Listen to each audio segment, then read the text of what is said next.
In this video I'll show you guys how I turn a painting that I didn't think was going very well into the best painting I've ever made. So if that sounds like something you're interested in, then stick around till after the intro.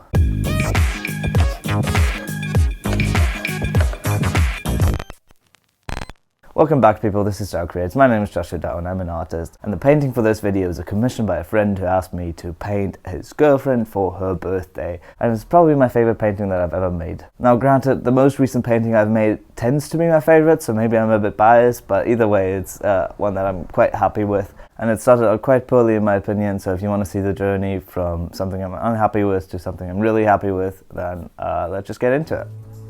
Print out the image, put graphite down on the back with a pencil, use a ballpoint pen to press through the graphite. You've got your sketch or your image transferred. I've used this method many times before. It's very simple, very effective, very cheap. I can recommend using it. The next step is another one that I've used many times before as well, and that is to apply an acrylic wash, so just like a watered down layer of paint to the background, so you can still see your sketch through it. However, the background isn't a stark white that will shine through the colors that you apply from there on.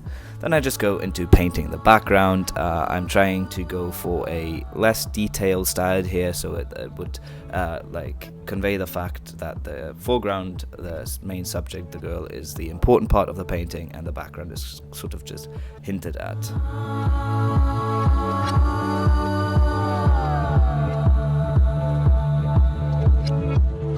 And then starting to paint the actual subject of the painting is when I start not liking where this is going.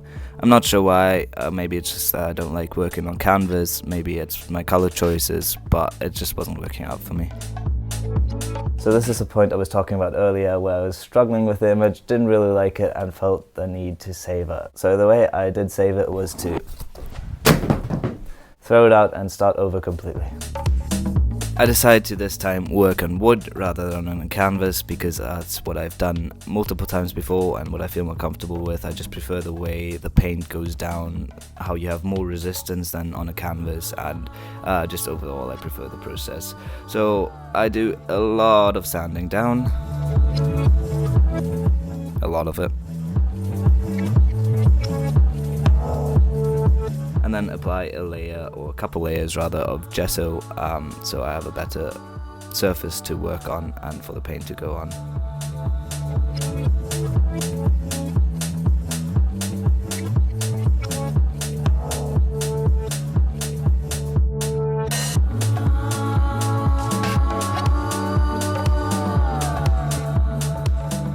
And from there it's basically the same steps as before: printing out the image, applying graphite to the back with a pencil, using a ballpoint pen to press through the outline of the subject.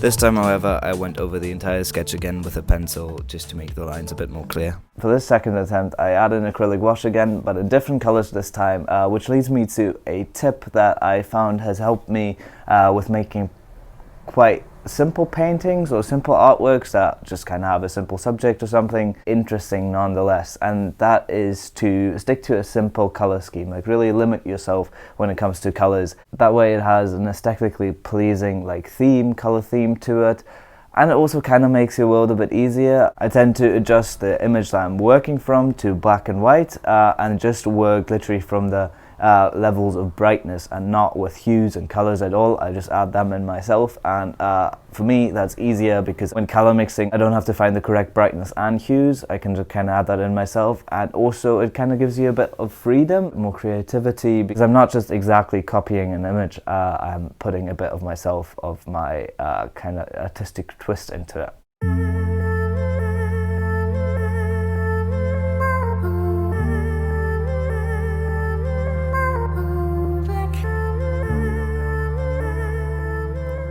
The colors I choose this time around are red and blue and in between, so an overall purplish tone.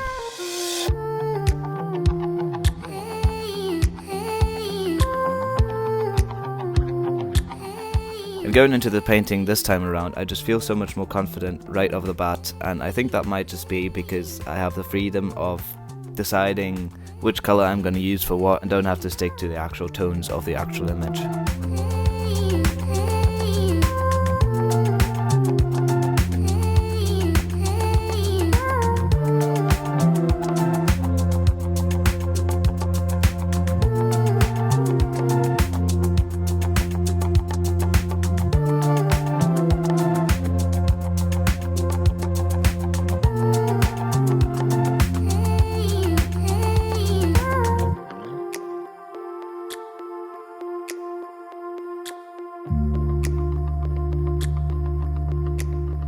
Another tip I can give at this point is that some areas of our body are redder than others because the blood shines through more. So these are areas like your knuckles, your fingers, your shoulders, your elbows, places where the bone is closer to the skin, so the arteries shine through more, I believe. Don't quote me on the actual biological reasoning of that, but it is true that those places tend to be redder. So this is a very handy thing to utilize if you're trying to make stylistic decisions and add areas of interest, area of contrast into your image. Me working with mostly blue and red anyway, I try to really hone down on that and push the redness of those areas.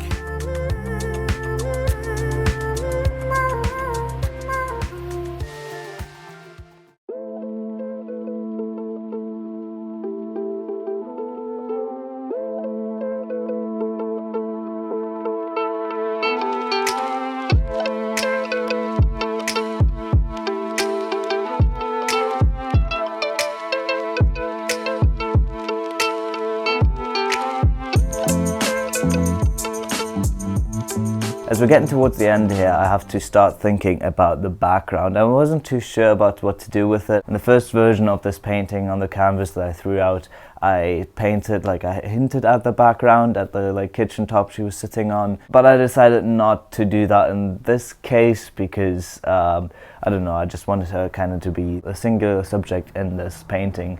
So instead I decided to again stick with my color schemes and kind of approach it as a bit more of an abstract background.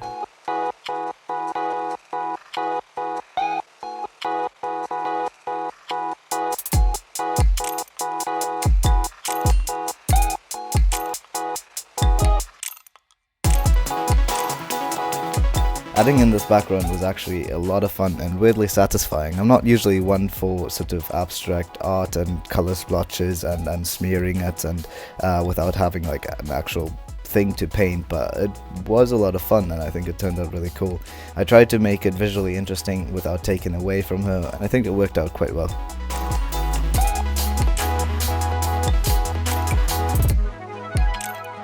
Just adding in some last detail, the hair, the earring, the necklace, some highlights, some darker areas.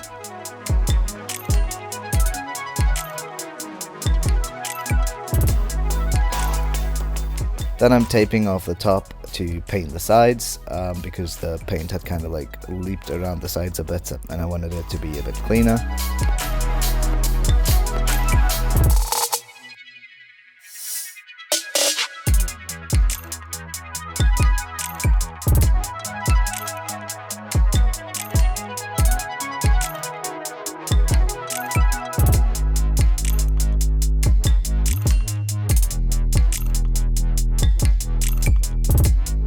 And then finally, I'm just adding a layer of finish to seal off the paint.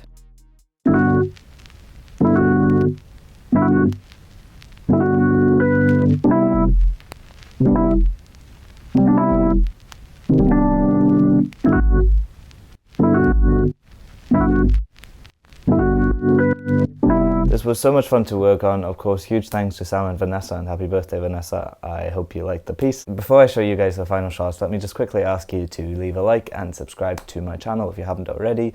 Leave a comment about anything you would like to leave a comment about. And without any further ado, here's the final painting.